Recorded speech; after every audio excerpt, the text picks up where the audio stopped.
Hello, my name is Niklas Stading, and here's my presentation on the South Dakota Black Hills, the past, present, and future of this historic land. I personally don't have any cultural relation to the Black Hills, or even South Dakota. My ancestors are from several different European countries, mainly Germany and the Czech Republic. My German family is located in Nebraska, and the Czech in Texas. I did become fascinated, though, with the land a few years ago. While visiting my family in Lincoln, Nebraska, I went to Blue Stem Books. It's a small bookstore run by an old man that my family's grown to know through the years of visiting. While looking for a cool old book, I noticed the Indian section. I got excited thinking I could find something interesting on indigenous history. But when I checked out the section, I was confused. There were many books, but none of them were written by indigenous people. They were all written by U.S. generals, one of whom had a whole section dedicated to him, Custer. When I got back to Texas, I had a paper assigned instructing me to write about how the geology of a region has affected human history. And I knew of the events caused by Custer from an American history course I took my freshman year, and I felt passionate about the topic. So after doing some more research, I wrote about the tragedy of events that occurred in the Black Hills. Hisapa, meaning Black Ridge, or Pahasapa, translating to hills that are black, is the name the Lakota Sioux gave the Black Hills of South Dakota. Pahasapa was a sacred hunting ground for the Sioux tribes. This was also sacred land for the Cheyenne, Kiowa, and Arapaho people. This land was inhabited far before settlers arrived there, but there was a conflict due to westward expansion. Settlers wanted the land for themselves. They saw it as a great place for logging and fur trading. But the natives wished to continue their traditional practices in peace. This conflict led to the first Treaty of Fort Laramie, or the Horse Creek Treaty. It was relocated to Horse Creek because there were about 10,000 native people that came to sign it. This treaty was never widely published, though, leading to the questioning of its validity. From the 1860s to the 1870s, settlers were moving even further west, skirmishing with nearby tribes often. And in 1865, a congressional committee studied the uprisings and wars in the American West. They produced a report on the condition of the Indian tribes in 1867, which led to an act to establish an Indian Peace Commission to prevent future wars. This commission wrote up the Second Treaty of Fort Laramie. This treaty guaranteed the Black Hills to the Lakota Sioux, giving them about 60 million acres for a reservation. However, this treaty was not respected. In 1874, General George Armstrong Custer led an expedition with his 7th Cavalry Company, accompanied by miners, into the hills due to rumors of gold in the area. Gold was found, and miners started flocking to the Sioux hunting grounds. As this wasn't their land, and they were breaking the treaty, they were attacked by Sioux hunting parties, and they requested protection from the U.S. Army, to which the Army quickly answered them. The Army took out hunting parties who were operating within their rights guaranteed to them by the treaty, which marked the beginning of the Black Hills Gold Rush and the Black Hills War. There were many skirmishes and battles, but the biggest event of the war was the Battle of Little Bighorn in 1876. Custer and his soldiers found an encampment of Lakota and Cheyenne tribesmen, and they tried to ambush them, which was a poor move on Custer's part. The natives numbered around 2,000, and Custer's forces around 600. Custer's entire company of about 210 men died, along with him, and it's estimated that 60 to 100 Lakota and Cheyenne men died as well. Sadly, this didn't stop the U.S. government's expansion, though. In 1877, the U.S. government seized the land from the Lakota tribe. The original acreage of 60 million acres was shrunk down to 21.7, and a few years later, the General Allotment Act was passed, causing the acreage to shrink down to 12.7 million, a mere fraction of the original land. And to top it all off, what was once an unbroken tract of land was divided into 6 separate reservations. This massive decline in land forced tribes to compromise their traditional way of life and assimilate into the new Western culture.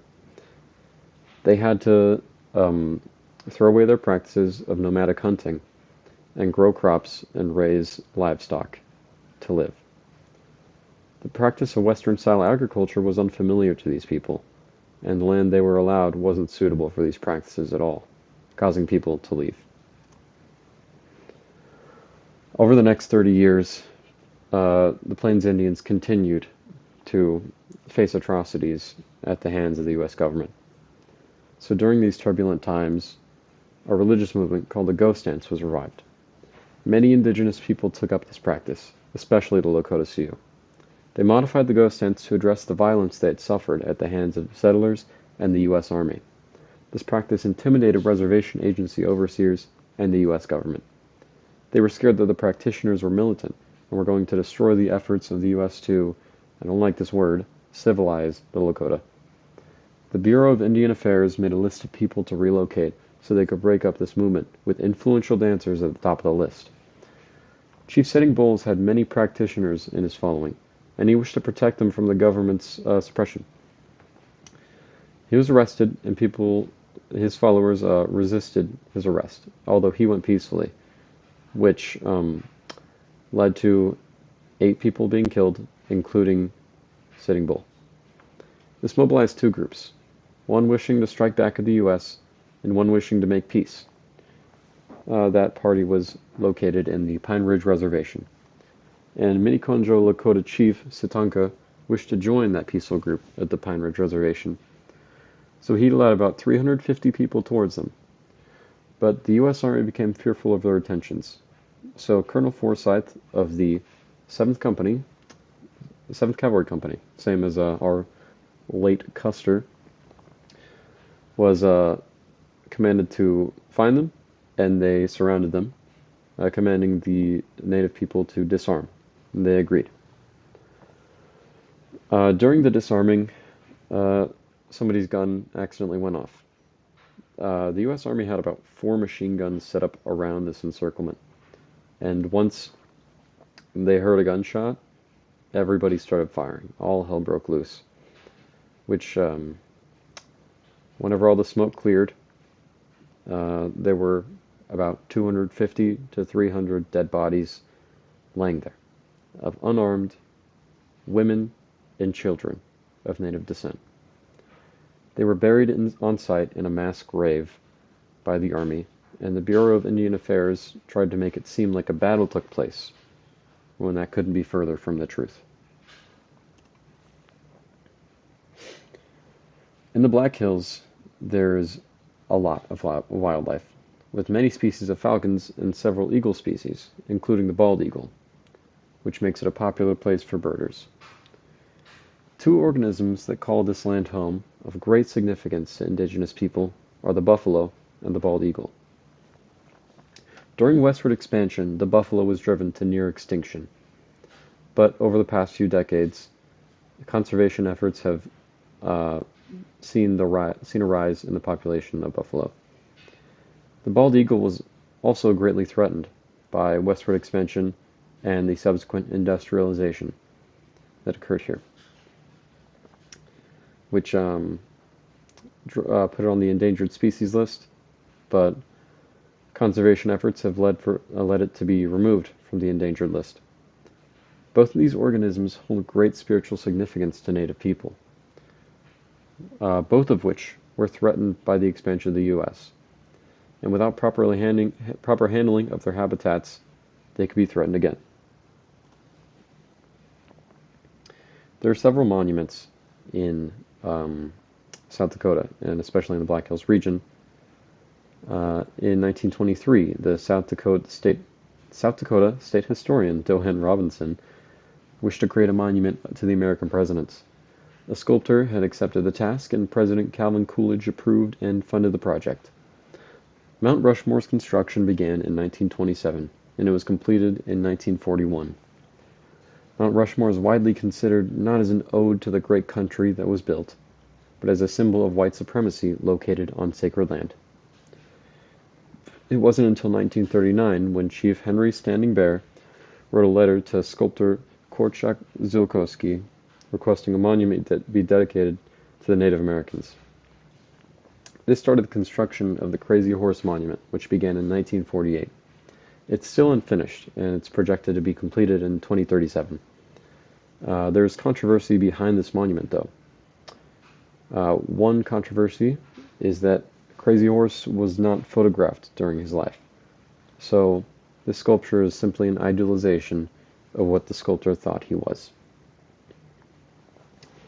And also, a whole mountain is being destroyed to carve this statue into it, which many native people see this as a desecration of their sacred land. Nowadays, indigenous people are still facing atrocities on behalf of the United States. Indigenous people on reservations in South Dakota have the lowest rate of economic mobility in the entire nation. Over the years, many groups have formed to protest the way the native people are being treated. Nick Tilson, president and CEO of Indian Collective, which is a native-run nonprofit based in Rapid City, South Dakota, says, "It's not just about physical land back. It's also about undoing what was done to us as a people." In 2020, he and others protested Donald Trump's visit to Mount Rushmore. He was one of the 20 people arrested, and if he's convicted, he could face up to 16 years in prison. His parents were also protesters in their day. They helped jumpstart the radio station Kili, the voice of the Lakota Nation, which was that group was responsible for the armed takeover of Wounded Knee Creek. The future of this land is polluted by many conflicting interests. Current holders of the land have designated several national and state parks in the area, including Badlands National Park, Wind Cave National Park, and Custer State Park. They're used for tourism and the lumber industry. There's conflict in the Forest Service on which activity should take precedence over the other. Either option will be a continuation of exploitation of the once native-owned land. Either people with no connection can come and enjoy the sights of a land once belonging to others, or the forests will be harvested for the economic benefit of the U.S. government. The Lakota Nation has been trying for years to gain their land back, with a court case in 1980 awarding them $102 million of compensation, which they haven't accepted, as it's not what they asked for. In the present day, this amount's accrued to over $1 billion with interest, but time will only tell if they're awarded their land back, or if the government will continue to ignore their wants and needs.